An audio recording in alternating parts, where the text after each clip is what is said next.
Bien, vous allez pouvoir dupliquer la version qui vous intéresse. Finalement, cette version-ci, oui, pourquoi pas, oui, je vais la prendre. Donc, je duplique. Il va falloir que j'agrandisse encore.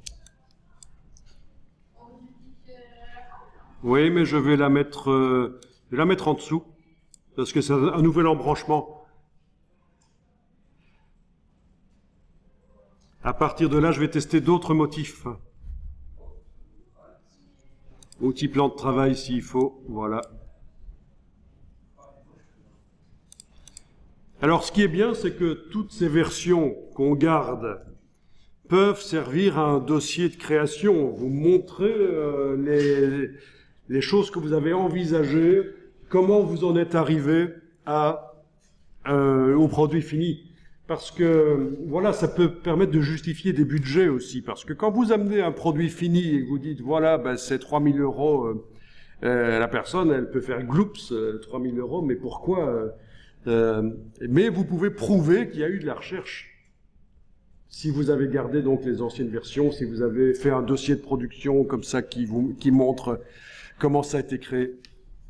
Voilà, donc petite astuce au passage, ceci sert à pouvoir revenir en arrière, à pouvoir comparer les versions, se dire non, finalement, une version d'avant était mieux, mais ça sert aussi à justifier les budgets. Alors voilà, on va pouvoir tester l'application d'autres motifs. Donc vous sélectionnez la forme et dans la palette nuancier, vous allez tester d'autres motifs. On va aller les chercher dans la bibliothèque de motifs. Et vous allez voir que c'est vraiment misérable, en fait, la bibliothèque de motifs qu'on a ici, dans Illustrator. C'est pour ça qu'on va ensuite aller voir sur le web pour trouver des motifs. Donc, votre forme là est sélectionnée avec la flèche noire. Vous allez dans le bas à gauche de la palette nuancier, vous allez sur motif, décoratif, héritage décoratif.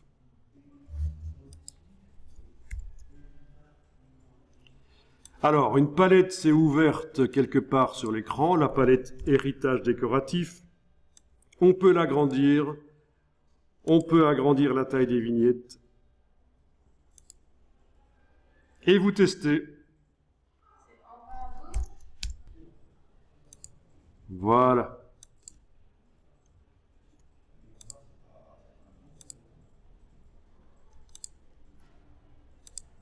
Alors, ça garde les caractéristiques de dimensionnement et d'opacité, de mode de fusion, en effet. Tu veux dire c'est petit sur la forme? Mais oui, mais c'est pas grave, hein, il va falloir simplement adapter.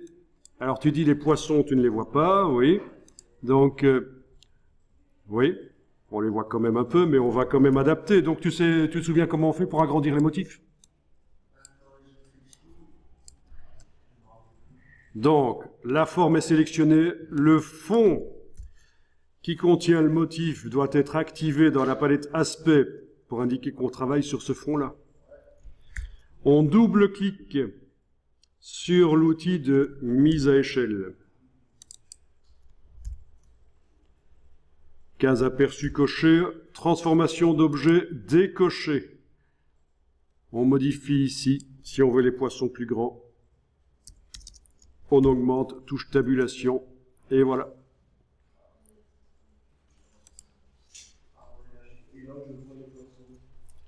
Bien. Là, on peut dupliquer, si on veut, à nouveau toute la silhouette et tester avec d'autres modes de fusion, éventuellement. Donc, je duplique avec la flèche noire, je clique à côté, je sélectionne la forme. Dans la palette aspect, le fond doit être activé. Quel est le mode de fusion? On teste.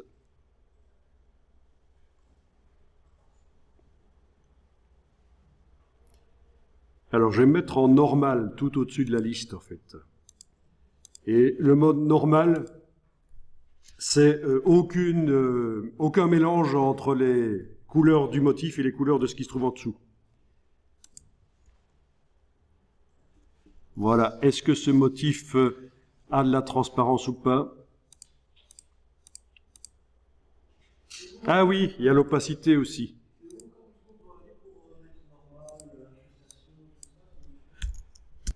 Voilà, ce motif de poisson, maintenant que je l'ai mis en mode normal, opacité 100%, je le vois réellement tel qu'il est là dans la palette héritage décoratif en fait. Et c'est un motif qui n'a pas de transparence. Il n'y a pas de trou. Mais avec certains motifs, il y a des trous. Donc je vais retester ça ici. Avec la touche Alt, je redéploie, je recopie la silhouette ici, je clique à côté, je sélectionne la forme. Et je vais essayer un autre motif comme par exemple celui-ci. Et voilà ce que ça donne. Le motif là est réellement mis, mais les parties blanches du motif, c'est de la transparence. Et c'est pour ça que le dégradé qui est sur cette forme-là, en dessous, il est visible.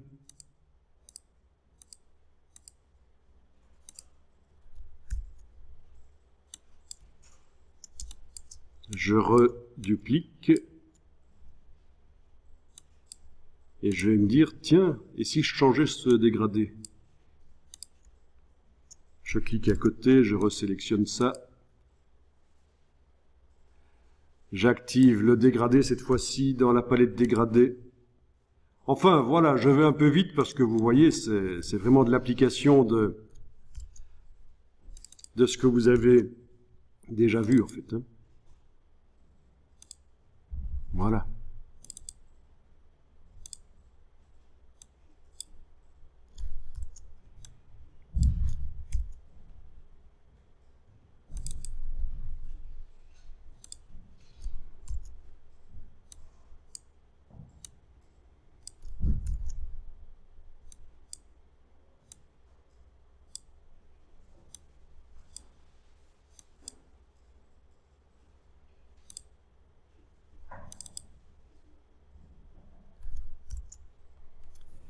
Ah oui, au fait, comment est-ce qu'on fait pour mettre du gris?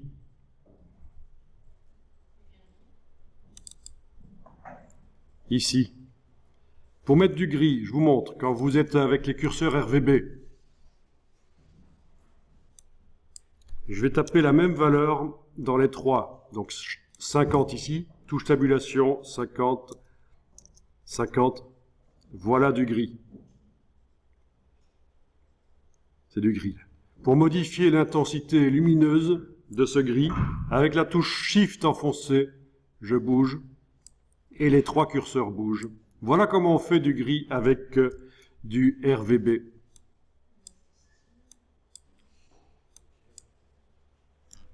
Voilà, voilà.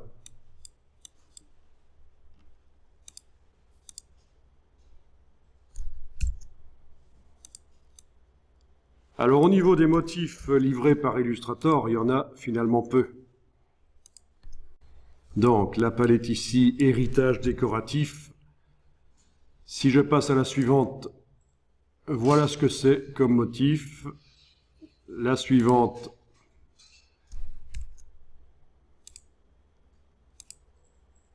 il y a finalement peu. Il y a finalement peu de motifs. À un certain moment, on va sortir des motifs, on arrive dans les groupes couleurs. Je dois revenir vers l'avant pour revenir dans les motifs. Donc il y a peu de motifs, mais on va voir que sur le web, il y en a plein que vous avez le droit d'utiliser.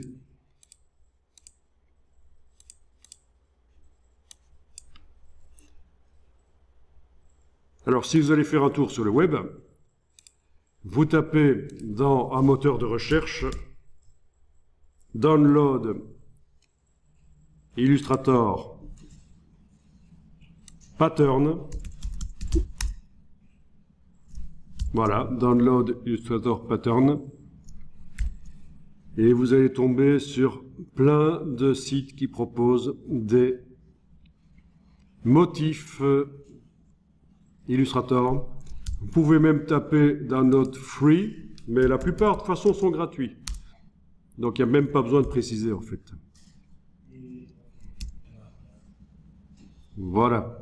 Alors, pour avoir peut-être un peu plus de facilité à repérer le motif qui vous intéresse, vous pouvez éventuellement faire un affichage du résultat par image.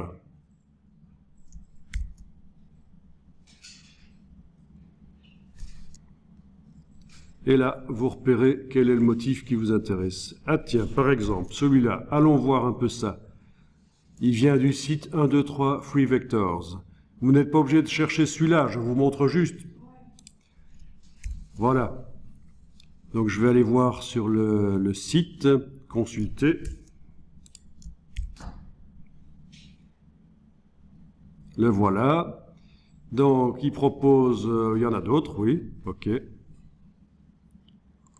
Bon, c'est celui-là qui m'intéresse. Je vais faire download. Je suppose que c'est par là que ça va fonctionner. Chaque site est différent et chaque site va proposer une configuration de page pour télécharger différente. Et alors l'astuce, c'est que il y a des publicités. Et souvent, à côté de cette publicité, vous avez le mot download et en fait, ça clique sur la publicité. C'est pour ça qu'ils vous proposent des choses gratuites. C'est pas parce qu'ils vous aiment bien. C'est parce que vous cliquez parfois sur les publicités et ça leur rapporte de l'argent. Voilà. Eh oui, c'est décevant. Ok. Alors. Ça, c'est encore une publicité. Voyons un peu. Est-ce qu'il a téléchargé comme il faut? Ah oui, il dit qu'il va télécharger dans une seconde. Ah voilà. Donc, il propose de télécharger un zip. C'est jamais une mauvaise idée d'avoir un antivirus installé sur l'ordinateur, parce qu'on ne sait jamais. Alors, on enregistre. Je vais naviguer jusqu'au dossier dans lequel j'ai enregistré tous les modèles jusqu'à présent, toutes mes images. Pourquoi pas? Et je vais enregistrer le zip là-bas. Ensuite, je vais aller voir. Oui, il est là. Je vais double-cliquer sur le zip. Je suis sur un Mac. Sur PC, il faudra faire un clic droit, extraire. Le voilà. Qu'est-ce qu'on a là-dedans? Ah, il y a les conditions d'utilisation. Qu'est-ce que ça dit? Ça, il faut quand même aller voir. Ah, libre pour usage commercial. Ben, ça a l'air d'être bien, ça.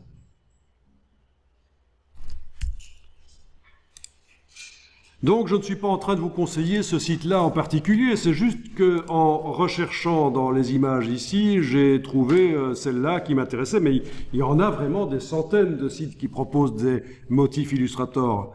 Et des motifs Illustrator, vous en aurez des milliers, des dizaines de milliers. C'est tellement facile à faire, en fait. Et d'ailleurs, les faire soi-même, c'est pas mal aussi. On peut les faire au départ. On peut même les faire au départ d'images gratuites du web. Ah oui, vous pouvez aller chercher des images gratuites et les combiner pour faire vos propres motifs.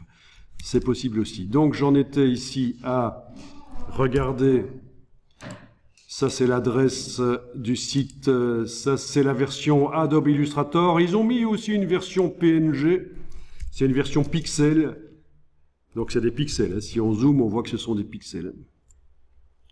Une version pixel de l'image pour que, sans devoir ouvrir Illustrator, on puisse voir. C'est du PNG, c'est du pixel. EPS, c'est un très vieux format vectoriel compatible avec énormément de choses. Il ne nous intéressera pas. C'est pour ceux qui n'auraient pas éventuellement Illustrator. Donc je vais ouvrir le Illustrator ici. Voilà le motif. Alors voyons dans la palette nuancier. Donc ça c'est vraiment le motif. C'est une forme qui utilise le motif en fait. Voilà. Le motif est là. Oui, on voit. Ok. Alors, comment est-ce qu'on fait pour transférer le motif vers le document ici qu'on est en train de travailler? Est-ce que vous avez une idée? Transférer des choses d'un document à l'autre. Il y a différentes manières de le faire et il y en a une qui est très simple.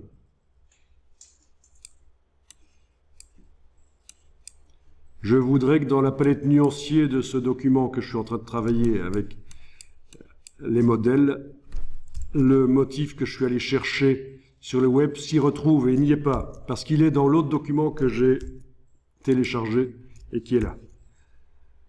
Bon, ben je vous montre, c'est très simple. Il faut que une forme qui utilise ce motif soit copiée-collée vers l'autre document. Donc ça peut être cette forme-là ou ça peut être n'importe quelle forme que je crée là, peu importe. Voilà, je vais rapidement créer une étoile qui utilise ce motif. Parfait. Je la copie, édition copier, donc un CTRL-C, bien sûr. Je vais dans l'autre document, puisqu'il y a des onglets, vous voyez, on passe d'un document à l'autre. Je colle, édition coller. Du coup, le motif qui a été utilisé par l'objet que j'ai collé est ajouté à la palette nuancier. L'objet que j'ai collé là, je peux le supprimer, touche suppression. Et je peux tester, le motif il est resté dans le nuancier, c'est l'objet que j'ai supprimé. Donc je peux tester ça, je sélectionne avec la flèche noire, avec la touche Alt, je déplace, ça fait une copie. J'agrandis avec l'outil plan de travail, voilà. Je zoome, je clique à côté avec la flèche noire, je sélectionne cet objet. Dans la palette Aspect, j'active le fond qui contient le motif et je lui applique l'autre motif. Et voilà. C'est pas joli ça? Et alors, encore mieux, vous pouvez bien sûr changer les couleurs du motif. Ah oui, que vous avez été chercher. Bon, je vous ai expliqué comment, mais je vais quand même vous remontrer. Alors, pour ceux qui ne se souviendraient plus, je vous montre, je reduplique ça. Voilà, je vais travailler là-dessus. Je voudrais ça, mais avec des couleurs différentes. Je vais faire la même chose que ce qu'on avait fait pour le motif de la girafe foireuse. C'est-à-dire que je n'ai aucun objet sélectionné. J'ai cliqué avec la flèche noire à côté. Dans la palette nuancier, je vais dupliquer le motif. Je l'amène sur le signe plus. Voilà.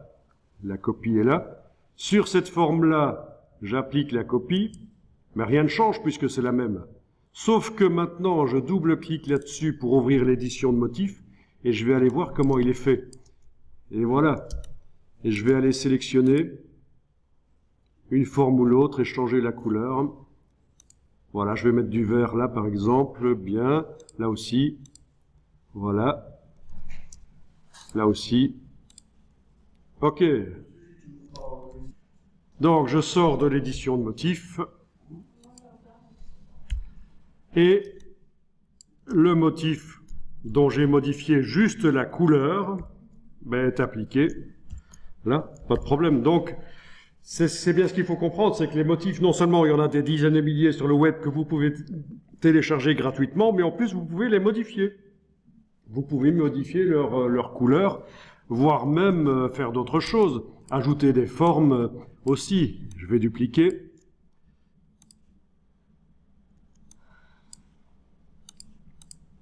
Voilà. Rien n'est sélectionné, j'ai cliqué à côté. Le motif là que j'ai modifié, dont j'ai modifié la couleur, je le duplique ici. Le voilà. Sur cette forme-là, je l'applique.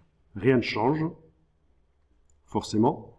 Mais maintenant, si je double-clique pour lui ajouter quoi que ce soit, je vais pouvoir,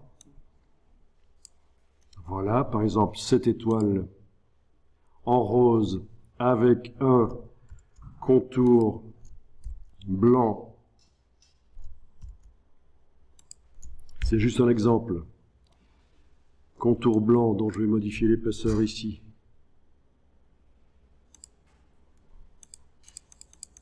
Et que je vais mettre à l'extérieur pour qu'il ne modifie pas la forme de l'étoile. Voilà, juste, voilà ce que ça fait.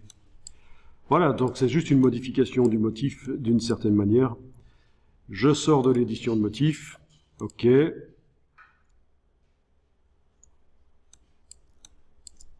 Je sélectionne cette forme, je lui applique le motif modifié auquel j'ai ajouté une étoile. Et ça ne fonctionne pas, c'est toujours agréable. Pourquoi? Ah, parce que je l'ai mis sur le contour. Hey, j'ai fait une erreur, j'annule. Il faut que j'active le fond. Voilà. Le fond. Voilà, et j'applique. OK. Mais oui, il faut penser à tout. Hein. Non seulement il fallait... voilà. Il fallait sélectionner la forme, mais il fallait aussi indiquer quand vous travaillez sur le fond qui contient le motif. Voilà. Enfin, vous voyez le principe, c'est nickel, ça marche.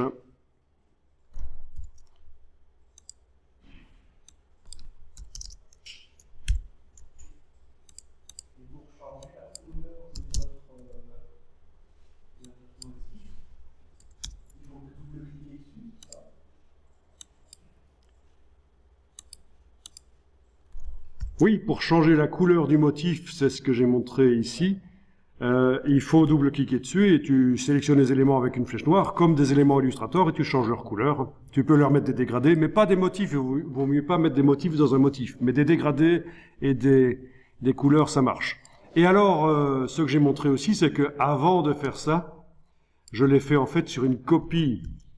Je l'ai fait sur une copie de l'original. Comme ça me permet de garder dans le même document à la fois la version couleur modifiée et la version originale.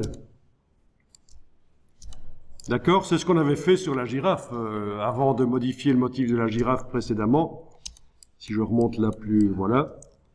Avant de modifier le motif de la girafe ici, c'était là. Avant de faire passer la girafe de rouge à jaune chez moi, j'avais dupliqué le motif original dans le nuancier. Ah, c'est une petite gymnastique qu'il va falloir réessayer.